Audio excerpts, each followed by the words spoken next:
Kita nggak perlu ngomong Konoha atau kita nggak perlu plesetkan dengan negara-negara Afrika kayak Uganda, Kamerun, dan lain-lain dah. Cukup langsung bilang seluruh masalah tersebut ada di negara kita, Indonesia.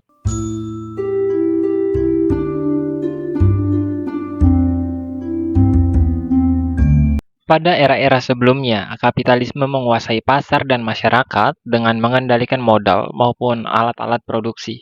Pada era tersebut juga, satu-satunya pembendung atau batasan utama dari kapitalisme untuk memonopoli pasar atau mengeksploitasi alam dan merusak kesadaran masyarakat adalah pihak-pihak yang berwenang, yakni sektor pemerintahan dan aparatur negara. Seiring berjalannya waktu, kapitalisme berusaha menggeser batasan-batasan tersebut dengan kemampuan yang mereka miliki, yakni uang-uang dan uang, di mana budaya suap-menyuap untuk legalisasi dan perizinan menjadi senjata utama yang mereka lakukan untuk memperluas ekspansi bisnis mereka. Namun, dikarenakan budaya tersebut masih dapat terendus oleh pihak-pihak yang masih berpegang teguh pada kebenaran, seperti Komisi Anti Korupsi dan pihak lain yang masih memiliki rasa peduli terhadap tanah airnya, kemudian mereka memutar otak untuk dapat terus mendapatkan keuntungan tanpa sebuah batasan yang mengganggu mereka, yakni dengan menggabungkan pemerintahan dengan kapitalisme itu sendiri. Hingga bangku-bangku kekuasaan dipenuhi dengan para pebisnis dan pemilik modal yang dapat dengan mudah memutarbalikkan atau bahkan merubah hukum dan perundang-undangan yang menghalangi jalan mereka. Pada akhirnya ya, hukum hanya menjadi instrumen untuk menggapai tujuan yang telah ditetapkan dan melahirkan istilah hukum tajam ke bawah tapi tumpul ke atas. Jadi ya jangan heran kalau eksploitasi alam terjadi secara membabi buta karena kemungkinan besar pihak yang berwenang bukannya nggak mau menghentikan hal itu, tapi karena mereka dapat bagian dari bisnis tersebut. Atau bahkan ya, aktivitas tersebut justru merupakan bagian dari gurita keuangan orang-orang tersebut gitu. Jadi ya nggak bakal dihentikan orang itu bisnis mereka. Lantas siapa yang berwenang? Siapa yang dapat membatasi rakusnya kapitalisme saat pihak-pihak yang bertanggung jawab untuk mengawasi hal tersebut justru menjadi bagian dari kapitalisme itu sendiri? Ya nggak ada. Bahkan rakyat yang mempertanyakan masalah tersebut pun dibungkam. Pemuda-pemudi dengan mimpi dan idealismenya dibiarkan mati dengan kebebasannya masing-masing. Hingga situasinya akan semakin berantakan dan berantakan lagi. Kemudian, saat kita belum selesai memikirkan masalah yang sangat amat rumit tersebut, justru kita dipertemukan oleh masalah selanjutnya, yakni instansi publik yang menjadi ladang untuk mencari penghasilan tambahan.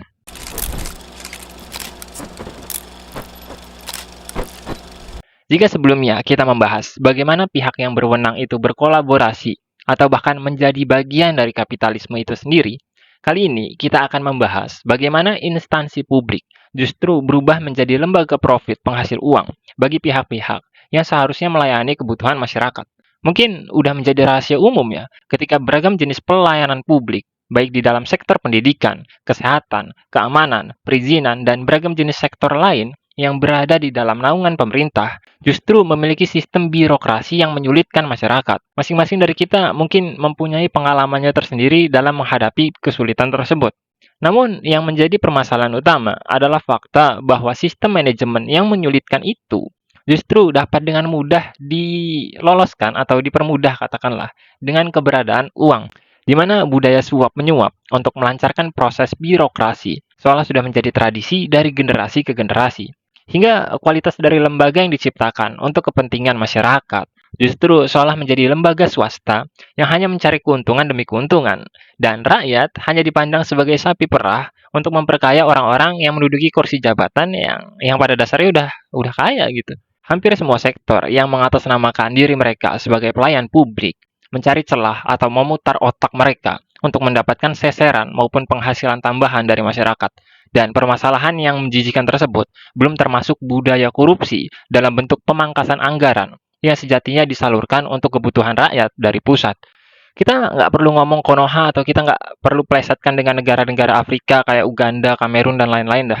Cukup langsung bilang seluruh masalah tersebut ada di negara kita, Indonesia. Dan kita ngomong kayak gitu bukan berarti kita merendahkan atau menghujat negara kita sendiri. Justru karena kita cinta dengan negara ini, karena kita pengen ada perubahan yang lebih baik. Makanya penting bagi kita untuk membicarakan isu-isu yang vital kayak gini. Masalah tersebut juga diperkeruh oleh kita sebagai masyarakat yang mungkin menjadi bagian dari lembaga publik dan instansi pemerintahan, di mana justru kita seolah memisahkan diri kita dari kepentingan banyak orang, hingga masyarakat yang seharusnya mampu untuk membantu sesama masyarakat, karena mereka tahu pahitnya kehidupan di bawah itu kayak gimana. Justru mereka bodoh amat dan memilih untuk menutup mata dengan hal tersebut. Kita bisa lihat fenomena seperti itu dari stereotip yang kerap kali dilekatkan pada sebagian besar pegawai di sektor-sektor publik. Contohnya kayak pegawai puskesmas yang dinilai jutek, kemudian pegawai imigrasi yang dinilai nggak sabaran, dan berbagai jenis aparatur sipil lain yang sejatinya mereka adalah satu-satunya penyambung antara masyarakat dengan hak masyarakat itu sendiri gitu. Tapi kebanyakan dari mereka justru bekerja secara formalistik dan menutup mata terhadap kewajiban dan tanggung jawab yang mereka miliki. Hingga yang ada di dalam benak mereka, ya mereka sedang bekerja nyari uang untuk gajian gitu. Bukan untuk mengabdi untuk kepentingan sosial. Jadi persetan dengan kebutuhan orang lain, mereka mikirnya kayak gitu. Dalam lingkup kepolisian pun pada faktanya memiliki masalah yang serupa, yang entah itu dikarenakan oknum atau sebagian anggotanya, yang justru mencoreng nama baik kepolisian itu sendiri, yang merupakan wajah dari masyarakat atau pelindung dan pengayom masyarakat itu sendiri. Jadi masyarakat harus bergantung sama siapa gitu. Masyarakat harus berharap dengan apa. Sementara antara satu politikus dengan politikus lainnya yang nggak jauh berbeda gitu. Cuma dipisahkan dengan bisnis dan kepentingannya masing-masing. Jadi inti dari video ini sebenarnya saya cuma pengen kita semua bareng-bareng mempelajari akar masalahnya. Jadi kita nggak cuma fokus sama pemberitaan atau kasus-kasus yang naik ke permukaan. Contohnya kayak isu Tapera kemarin, terus wacana kenaikan biaya pendidikan di bangku perkuliahan yang ditunda sampai tahun depan, dan beragam kasus korupsi yang seolah nggak ada habisnya. Kita harus mencoba mencari tahu motivasi dan pola pikir dari mereka itu seperti apa, hingga terus-menerus melahirkan pemberitaan yang sangat bertentangan dengan kepentingan rakyat. Dari situ mungkin kita bisa bersama-sama merumuskan solusinya.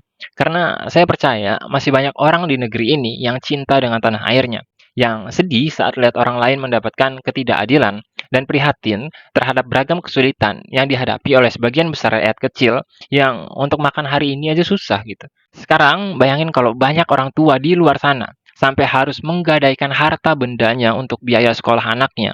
Tapi ternyata sektor pendidikan kita berantakan dan cacat secara praksis gitu. Kemudian ada orang-orang yang nggak mampu di luar sana, yang hanya ingin sehat dengan berobat di puskesmas, tapi dilayani dengan setengah hati dan tidak mendapatkan pelayanan kesehatan yang berkualitas. Kemudian ketika anak-anak muda yang berusaha mendapatkan izin untuk berusaha atau beragam jenis aktivitas lain yang membutuhkan legalitas, justru dipersulit dengan birokrasi yang rumit dan gak efektif. Dan itu adalah kenyataan pedih yang harus kita saksikan di negeri kita tercinta. Tapi selama masih ada orang-orang yang hatinya tergerak ketika mendengar atau menyaksikan persoalan tersebut secara langsung, maka mungkin ya masih ada harapan untuk semuanya. Selama kita tidak saling menyalahkan satu sama lain dan tidak merendahkan negara kita sendiri dengan sebutan aneh-aneh seperti Konoha dan lain-lain. Justru kalau memang kita cinta dan peduli terhadap tanah air kita, mari berdiskusi dan mencari jalan keluarnya bersama-sama gitu. Contoh gampangnya mungkin kayak Pandawara, ketika mereka mengetahui bahwa dinas yang bertanggung jawab tidak berjalan sebagaimana mestinya. Mereka langsung turun memberi solusi gitu. Harusnya itu cukup menjadi tamparan, bukan hanya pada pemerintah, tapi juga tamparan untuk diri kita sebagai masyarakat, yang seolah tidak melakukan apapun untuk memperbaiki keadaan, dan hanya saling berdebat serta mencari kambing hitam untuk disalahkan. Sejatinya, esensi dari perubahan itu bukan dimulai dari revolusi, melainkan dapat dimulai dari diri kita sendiri, yang mulai memperhatikan sesama masyarakat kita, dengan menjadi manusia yang lebih baik dan berusaha memahami orang lain. Terlebih ketika kita memiliki profesi yang berkaitan dengan kehidupan masyarakat banyak gitu. Maka kita memiliki kemungkinan untuk mempraktekkan secara langsung makna dari perubahan itu sendiri, yakni dengan berusaha berbuat baik terhadap orang lain. Sekian, gua Saltas yang Hening, sampai jumpa.